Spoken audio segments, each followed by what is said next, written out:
ngithanda ukubingelela mbukelo khona ekhaya la kufinyelela khona i-channel Swaziland, Botswana, America, Zimbabwe, Maputo, South Africa wonke. Ngithi kinobukela bakhona emakhaya nalapha kaNgwane, eswatin, enhletjeni, ngezasi kwesikolo i-primary. Ufuna kaDlamini nje, kaDlamini ngasesikole e-primary nje ngifuna kaDlamini kamkhulu Steve noma ekhabo Frank. Inomfana wakhona ohlala khona manje semncane bambiza uDlamini ungumthandazo. Uzofika ungithole khona njalo ngolesibili imbukelo khona ekhaya ungaphuthelwa.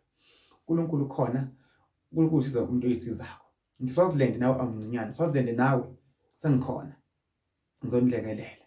Ngithi nakhona senginesigodlo ngibe ngisebenza nakhona ngisiza abantu baphile, abantu baphumelela. Woza nje hlale phansi sibuke sihlole ukuthi inkinga yakho ngabe ikuphi imbukelo khona ekhaya futhi ungasizakala kanjani. Ukuze kulunge into zakho kumele wenze kanjani. Ngithi kuwe ngiyakuthembisa ukuthi imbukelo khona ekhaya kuzolunga. Ungayibukeli phansi.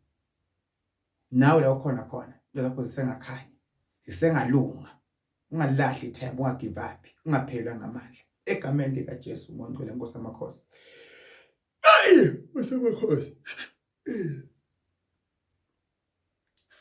Dalezulu emhlaba, ngiyakuhlekela emagumbini womhlaba, enyakatho, iningiziwe yaseMpumalanga. Babe khona ukhaya. Egameni lika Jesu. Abusise bonke Nkosi amakhosi bafuna umsebenzi, bafuna inhlanhla, bafuna into zabo zibahambele kahle. Bakhanyisele Nkosi amakhosi ukukhula phakade. Ngicela amandla kimi Nkosi amakhosi waphakamisa abe makhulu. Abantu bese bayaphila kuze phakade. Amen. Mbukelo khona ekhaya ungaphelwa ngemali. Ngikhona lapha eSwatini. Inkosi ibusise njalo ngolesibili. Thank you.